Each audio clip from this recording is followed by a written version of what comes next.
Welcome to icon news. నేను మీ పవన్ కృష్ణమూర్తి. నేను decide అయిపోయానండి. నేను కూడా రాజకీయాల్లోకి రావాలి. నేను కూడా పొలిటికల్ పార్టీ పెట్టేయాలి. అర్జెంట్‌గా నేను కూడా ఏదో పదవి తెచ్చేసుకొని, నా చుట్టూ కూడా చక్కగా ఒక నలుగురు, ఐదుగురిని సెక్యూరిటీ పెట్టుకోవాలి. నేను మాత్రమే గాకుండా ఇంట్లో మా అమ్మకి, నాన్నకి, అటు మా తమ్ముడికి, వాళ్ళకి, నా కుక్క పిల్లకి, లేదు నా స్నేహితులకి వీళ్ళకి గూడా నేను అర్జెంట్‌గా సెక్యూరిటీ పెట్టించుకోవాలి.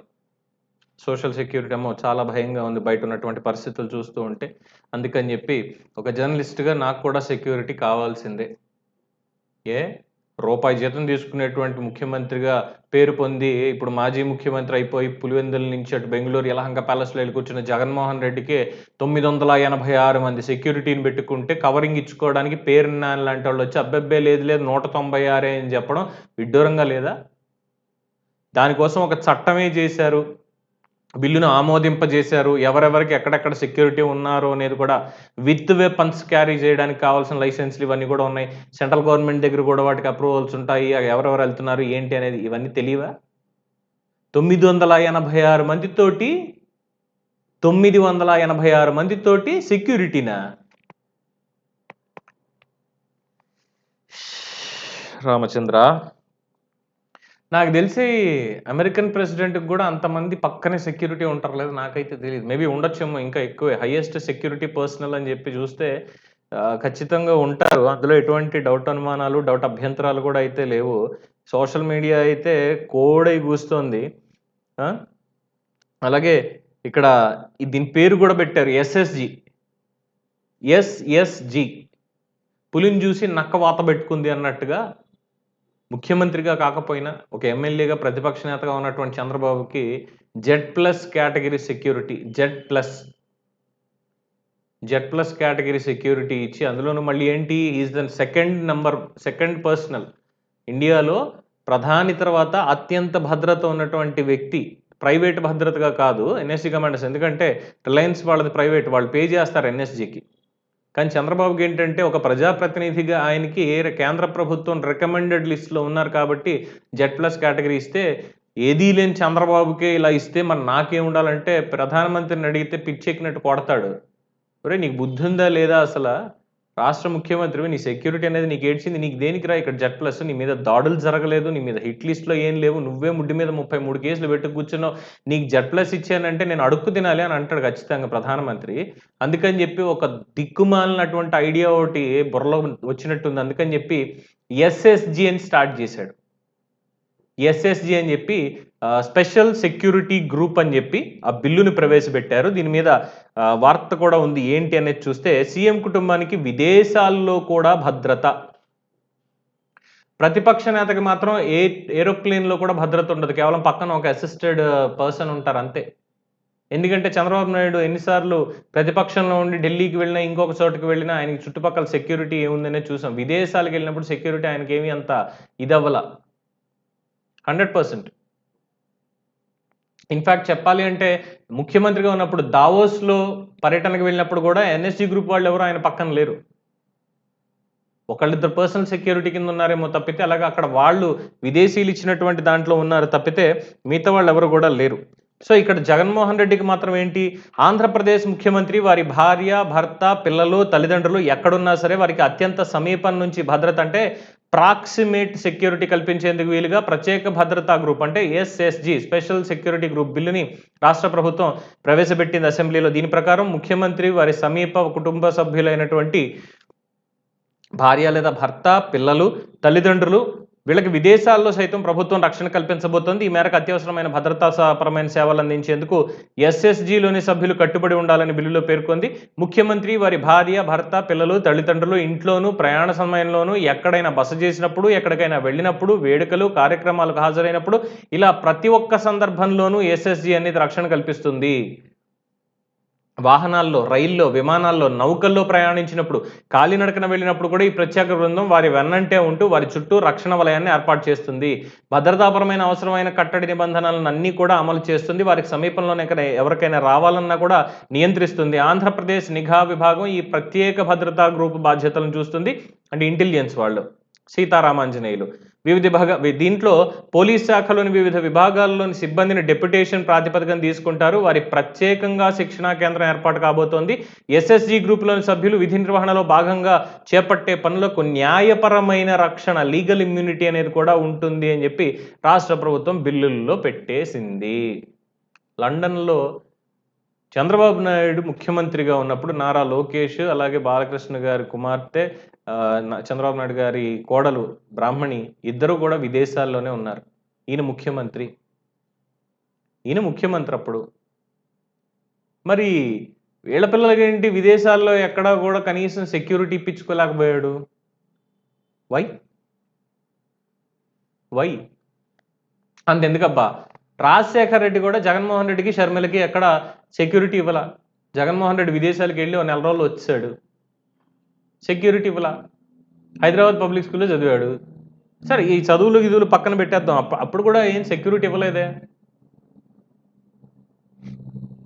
ఈ విధంగా ఎస్ఎస్జి అని ఇంకోటి ఏం పెట్టలేదే. అంటే ఎన్ఎస్జికి పోటీగా మాకుంది, మేము పెట్టుకున్నాం. అదే సజ్జాలు చెప్తాడు కదా, మా సెక్యూరిటీ, మా ప్రజలు, మా ఓటర్లు, మా సైలెంట్ ఓటింగ్, అది మా దిక్కుమాలిన అని. సో అందులో భాగంగా ఎస్ఎస్జి అని. ఎక్కడో లండన్లో చదువుతున్న కూతుళ్ళకి వాళ్ళు ఎక్కడికి వెళ్ళినా సరే, నౌకల్లో ఉన్న, రైళ్లలో ఉన్న, విమానాల్లో ఉన్న, బస్సుల్లో ఉన్న, కార్లలో ఉన్న, సైకిళ్ళు ఎక్కి తిరుగుతున్న, వీళ్ళు సైకిల్ ఎక్కరు కదా, అది వేరే విషయం. సో ఇలాగా ఎక్కడికి వెళ్ళినా సరే వీళ్ళ చుట్టూ సెక్యూరిటీ వలయం అనేది ఉన్నారు. ఒక్కొక్కరికి ఎంతమందిని పెట్టారు? కనీసం 4-5 ఉంటారేమో. కనీసం 4-5. ఇంతమందిని పెట్టి మొత్తం 986 మందిని సెక్యూరిటీగా ఎక్కడెక్కడ పెట్టారు? తాడేపల్లి ప్యాలెస్లో అయితే ఇంకా హైయెస్ట్. చూసాంగా అక్కడ మొత్తం ఏ విధంగా ఉంది అనేది. 30 అడుగుల ఎత్తు కంచెలు కూడా వేసారు, ఇనప కంచెలు, ప్రజల సొమ్ముతోటి. ఇది కాక తాడేపల్లి అయిపోయిందా, కడప తర్వాత పులివెందుల తర్వాత హైదరాబాద్లో ఉన్నటువంటి లోటస్ పాండ్. ఇక్కడతో ఆపారు. మరి యలహంక దగ్గర ఎందుకు పెట్టలేదో నాకైతే తెలియదు. ఎందుకంటే నిన్న ఫోటో కూడా చూసాం, ఈయన కడప వెళ్ళినప్పుడు అక్కడ పరిస్థితి, పర్యటనలో ఉన్నప్పుడు చుట్టూ బ్లాక్ క్యాట్ కమాండోస్. నిజంగా కేంద్ర ప్రభుత్వం హోమ్ డిపార్ట్మెంట్ కనుక ఈ ఫోటోలు చూసింది అంటే వాళ్ళకి మూడినట్టే, డెఫినెట్గా వాళ్ళకి మూడినట్టే. ఎందుకంటే బ్లాక్ క్యాట్ అనేది ఎవరు యూజ్ చేయడానికి వీలు లేదు. బ్లాక్ డ్రెస్ అనేది వీళ్ళలో ఎవరు ఆ విధంగా యూజ్ చేయడానికి వీలు అనేది లేదు. అది ఓన్లీ ఎన్ఎస్జి వాళ్ళకి, ఎస్పీజీ వాళ్ళకే. And of course Chandrababu Naidu గారికి మొన్న ఎన్ఎస్జి నుంచి ఎస్పీజీ కమాండోస్ కూడా వచ్చి చేరారు. దీంట్లో ఎస్పీజీ కమాండోస్ని ఇచ్చారు ఈసారి, ఎన్ఎస్జి కూడా కాదు. Z+ కంటే ఎక్కువ, అంటే equivalent to the prime minister of India Chandrababu Naidu గారికి భద్రత ఉంది ఇప్పుడు. మరి అంతమందితో అయితే కాదు, కానీ ద సేమ్ గ్రూప్ ఈయనకి భద్రత కల్పిస్తుంది. మరి ఇవన్నీ చూసిన తర్వాత జగన్మోహన్ రెడ్డికి లోపల నుంచి నాటకాలు పిచ్చి రాకపోతే ఎలాగా? అందుకని నా దిక్కుమాలిన ఐడియాలు నావని చెప్పి ఇలా ఎస్ఎస్జీలు క్రియేట్ చేశాడు. ఎన్ని వందల కోట్ల రూపాయలు తగలేసి ఇలా పెట్టి. అసలు దేశంలో ఏ ముఖ్యమంత్రికి కూడా, ఇంక్లూడింగ్ జమ్మూ కాశ్మీర్లో కూడా, ఆ ముఖ్యమంత్రికి కూడా ఇంత భద్రత ఉండదు. అఫ్ కోర్స్ జమ్మూ కాశ్మీర్లో అంటే సెంట్రల్ ఆర్మ్డ్ ఫోర్సెస్ వాళ్ళు ఉంటారు కాబట్టి అది డిఫరెంట్ మ్యాటర్. అది మిగతా ఏ స్టేట్లో ఏ ముఖ్యమంత్రికి కూడా ఇంత భద్రత లేదు. ఎవరేసేస్తారు? ఎవరొచ్చి ఏం చేస్తారు ఇన్ని? దానికి మళ్ళీ ఒక చట్టం, స్పెషల్ సెక్యూరిటీ గ్రూప్. ఎవరికి స్పెషల్? ఇది ఓన్లీ జగన్మోహన్ రెడ్డికే స్పెషల్. ప్రజల సొమ్ముని, చెప్పాను కదా, ఇందులో ఆయనకి పీజీ డిప్లొమా ఉంది ఖచ్చితంగా. ఇంకా మాట్లాడితే డాక్టరేట్ కూడా చేస్తుంటాడు. ప్రజల సొమ్ముని మింగడం ఎలాగైనా సరే మింగాలి, దానికి నా ఆలోచనలు ఏంటి? దీంట్లో ఆయన పిహెచ్డీ చేశాడు. అందుకే ఇదంతా కూడా చంద్రబాబుకు పోటీగా అక్కడ ఎన్ఎస్జి ఉంది అని చెప్పి ఇక్కడికి ఎస్పీజీ. జగన్మోహన్ రెడ్డికి జెడ్ కేటగిరీ కాదు కదా, వై కేటగిరీ భద్రత కూడా లేదు. కేవలం ఆయనకి ఇప్పుడు ఎమ్మెల్యేకి ఎంతమంది ఉంటారో సెక్యూరిటీ అంతమంది. మహా అయితే ఎక్స్ చీఫ్ మినిస్టర్ కాబట్టి ఏమైనా ప్రివిలేజ్ ఉండొచ్చు ఇంకో ఇద్దరిని మెయింటైన్ చేయడానికి తప్ప, స్పెషల్గా ఆయనకంటూ ఇప్పుడు ఏమీ లేదు. ఈ ఎస్పీజీలు ఏవి పనిచేయాలి. అలాగే రేపో మాపో ఈ కాన్వాయ్ ఏదైతే ఉందో ఆయన వాడేటువంటిది, ఆ కాన్వాయ్ కూడా ప్రభుత్వానికి దఖలుపరచాలి. ఇక్కడ రూల్ ఏమీ లేదు. ఎమ్మెల్యే జస్ట్ ఆఫ్టర్ ఆల్ ఒక ఎమ్మెల్యే, పులివెందులు అనేటువంటి ప్రాంతానికి ఎమ్మెల్యే తప్ప ఇంకోటి లేదు. ఎంత డాబుకు పోయాడు ఒక్క ఛాన్స్ అని చెప్పి. ఈ సెక్యూరిటీని పెట్టుకునే ఎమ్మెల్యేలను కలవలా, కార్యకర్తలను కలవలా, మినిస్టర్లను కలవలా, ఎంపీలని కలవలా. ఏ పొద్దు సలహాదారులు ఆ కొంపలో కూర్చొని పబ్జీ ఆడుకోవడం. అంటే ఎవరో చెప్పారు ఆడతాడు అని. ఈ సెక్యూరిటీ వాళ్ళు దానికి కాపలా. దేనికంటే ఆయన పబ్జీ ఆడుకుంటే వీళ్ళు కాపలా. ఎక్కడికైనా ఎళ్ళాలంటే వీళ్ళు పరదాలు పట్టుకోవాలి. ఈయన మధ్యలో నుంచి నడిచెళ్ళాలి. లేదా కారులో ఎళ్ళాలి. చుట్టూ ఈయన ఎక్కడికెళ్ళినా పరదాలు అడ్డు. వ్యవస్థల్ని నాశనం చేసేసాడు. ఇంటెలిజెన్స్ వాళ్ళు దీనికి ఏం చేస్తారు? ఇంటెలిజెన్స్ వాళ్ళే దీన్ని కంట్రోల్ చేస్తారు. ఈ ఎస్ఎస్‌జీని. స్పెషల్ ట్రైనింగ్ ఉంటుంది. ఉన్నదంతా మర్చిపోవడానికి తప్పితే ఇందులో ఏమీ లేదు. సో, ఈ విధంగా మొత్తం అంతా కూడా ప్రజాధనాన్ని సర్వం ఎలాగా మొత్తం అన్నీ తెలుసు. ఇక ఇందులో ఇంకా అనేది చూస్తే తాడేపల్లి ప్యాలెస్‌ది ఒక్క దాని దగ్గర. ఎందుకంటే ఇక్కడ మొత్తం చాలామంది కంప్లెయింట్‌లనేవి కూడా ఇవ్వడం జరిగింది. ఆ కంప్లెయింట్‌ల ప్రకారమే ప్రభుత్వం ఇప్పుడు దాని మీద చర్యలు తీసుకోబోతోందని ఉంది. సెక్యూరిటీ మాన్యువల్‌ని ఆహ్, అంటే ఎలాగా రాష్ట్రపతి, ప్రధానమంత్రిని మించిన స్థాయి భద్రత ఏర్పాటు చేసుకోవడం వల్ల సెక్యూరిటీ మాన్యువల్‌ని అంటే ఎలాగా రాష్ట్రపతి, ప్రధానమంత్రి కూడా వాళ్ళని మించినటువంటి స్థాయితోటి సెక్యూరిటీని పెంచుకొని, సెక్యూరిటీ మాన్యువల్‌ని ఉల్లంఘించారు అన్నటువంటి ఆరోపణలు ఇప్పుడున్నాయి. మొత్తంగా ఇక్కడ ఏ ముఖ్యమంత్రి లేనటువంటి విధంగా హైదరాబాద్, తాడేపల్లి, పులివెందుల, కడప ప్యాలెస్‌ల దగ్గర 986 మందితో నిరంతర భద్రత ఏర్పాటు చేసుకోవడం జరిగింది. ఆయన ఏ ప్రాంతంలో ఉన్నా సరే, ఆ ప్రాంతాలన్నిటిలో కూడా ఈయనకి భద్రత ఉండాలి. అలాగే తాడేపల్లి పరిసరాల్లో దాదాపు 48 చోట్ల చెక్ పోస్టులు, ఔట్ పోస్టులు, పోలీస్ పికెట్లు, బ్యారికేడ్లు ఇన్ని ఏర్పాటు చేశారు. 48 చోట్ల 3 అంచెల భద్రత, 4 అంచెల భద్రత ఏదో అన్నారు గదా! సో, ఇన్ని ఏర్పాటు చేశారు. సో, ఈ 986 మందితో నిరంతర భద్రత ఏర్పాటు చేసుకున్నారంటూ ఫిర్యాదుదారులు పేర్కోవడం జరిగింది. తర్వాత ఇంకేమున్నాయి?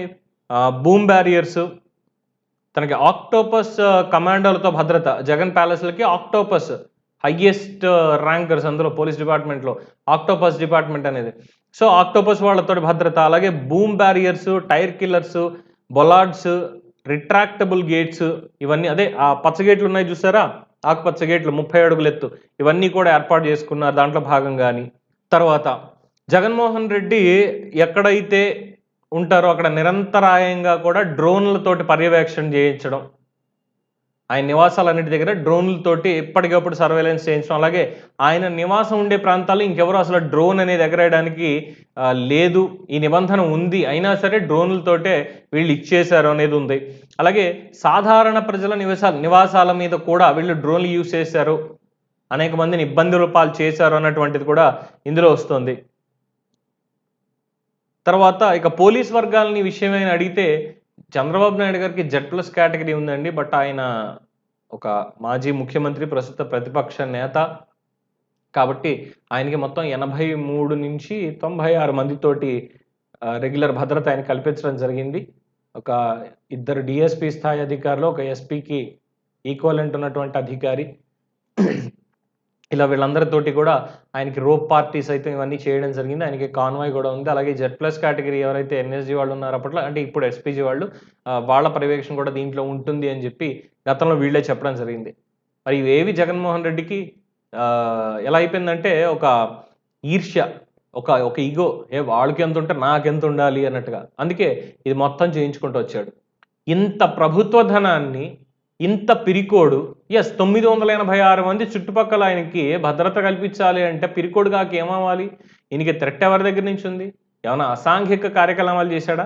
అసాంఘికంగా ఏమైనా చేశాడో లేదో తెలీదు గానీ అక్రమంగా అనేక కార్యక్రమాలు చేశాడు. అనేక ఆర్థిక నేరాల్లో నిందితుడిగా ఉన్నాడు. సో, ఇన్ని కోర్టులోను ఇంకో చోట ఎవరో ఒకళ్ళు ఏది చేసేది లేదు. చుట్టుపక్కలే నాకు ఆక్టోపస్‌లుండాలి, వీళ్ళుండాలి, వాళ్ళుండాలి, నాకు ఇంతే ఉండాలి అని చెప్పుకోవడానికి. ఓవరాల్‌గా ఆల్రెడీ కేంద్ర ప్రభుత్వం కూడా గుర్తించింది రాష్ట్రంలో జరిగినటువంటి అన్యాయాన్ని. అందుకని చెప్పే ఈ చట్టాలు ఇవన్నీ కూడా కాస్త రివ్యూ చేయండి. రివ్యూ చేసి ఇమ్మీడియేట్‌గా కాల్ ఆఫ్ చేయండి అని కూడా చెప్పడం జరిగిందన్న ఒక సమాచారం కూడా అందుతోంది. సో, ఇలాగ దిక్కుమాలినటువంటి నిర్ణయాలు తీసుకొని నా ఇష్టం నాకు ఓట్లేశారు కాబట్టి నేనేమన్నా చేసుకుంటా నా ప్రజలు అని చెప్పి అనుకుంటే శుభ్రంగా సన్మానాలైతే చేస్తారు. సో, ఇది 986 మంది భద్రతకు సంబంధించినటువంటి అంశం.